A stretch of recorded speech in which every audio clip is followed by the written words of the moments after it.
Assalamualaikum warahmatullahi wabarakatuh. Kami dari kelompok 2 ingin mempresentasikan tentang konsep diri. Sebelumnya, perkenalkan terlebih dahulu anggota dari kelompok 2. Ada saya sendiri, Aar Mohaimin, ada Muhammad Rifki Nugroho, Dwi Yuniasih, Lili Husna, Gita Yunita, dan Rita Yulinda. Saya sendiri akan membacakan pengertian dari konsep diri. Konsep diri adalah pemahaman tentang diri sendiri yang timbul akibat interaksi dengan orang yang menentukan dalam komunikasi kita dengan orang lain. Menurut Brecht, konsep diri ialah gambaran diri sendiri yang menyeluruh terhadap keberadaan diri seseorang. Oleh karena itu, konsep diri merupakan cara pandang seseorang mengenai diri sendiri maupun orang lain.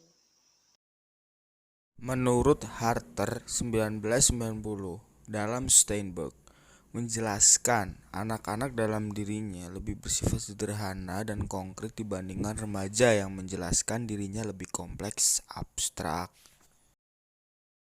Kemudian, perkembangan konsep diri pada masa remaja diteliti oleh Livesey dan Bromley pada 1973, Mars 1989, Montemayor dan Eysenck pada 1977. Dengan cara menerapkan hasil konsep diri, masa remaja berbeda strukturnya dan lebih terorganisir dibandingkan masa anak-anak.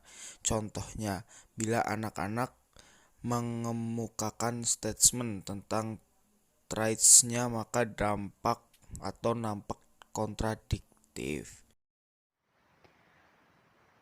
Konsep diri yang pertama kali dibentuk adalah konsep diri primer.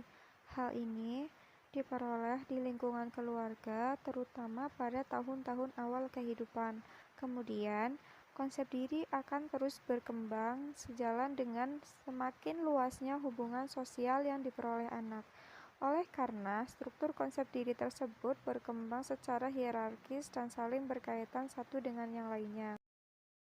Kemudian, konsep diri dalam psikologi komunikasi menurut Calhoun dan Akokela tahun 1995, self-concept dalam psikologi komunikasi adalah gambaran mental pada diri sendiri yang terdiri dari pengetahuan tentang diri sendiri, pengharapan untuk diri, dan penilaian untuk diri sendiri. Menurut Brian Tracy self ideal yaitu komponen utama dari konsep diri yang terdiri dari harapan dan impian terbentuk dari nilai kebaikan dan sifat yang paling dikagumi. Selanjutnya, self-image yaitu pembayangan diri sendiri untuk menentukan bagaimana seseorang akan bertingkah laku pada kondisi tertentu. Yang terakhir, self-esteem yaitu seberapa orang menyukai dirinya sendiri. Semakin menyukai diri sendiri, maka seorang akan semakin baik dalam bertindak pada situasi apapun. Ciri-ciri self-concept. Yang pertama, ada memiliki keyakinan pada diri sendiri dalam menghadapi kehidupan yang dijalani. Yang kedua, menganggap bahwa diri sendiri berharga sebagai seorang manusia yang sama derajatnya dengan manusia lain. Yang ketiga, bisa menempatkan diri pada kondisi yang tepat seperti orang lain sehingga nantinya dapat diterima. Yang keempat, memiliki tanggung jawab atas apa yang sudah dilakukan. Menurut Velker, ada 3 peran penting dalam self-concept. Yang pertama, self-concept as maintainer of inner consistency, yaitu konsep diri memiliki peranan dalam mempertahankan keselarasan batin.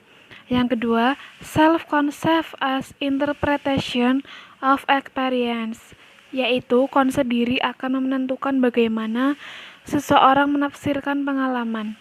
Yang ketiga, self-concept as set expectation, yaitu konsep diri berperan untuk menentukan harapan individu dan menjadi konsep diri.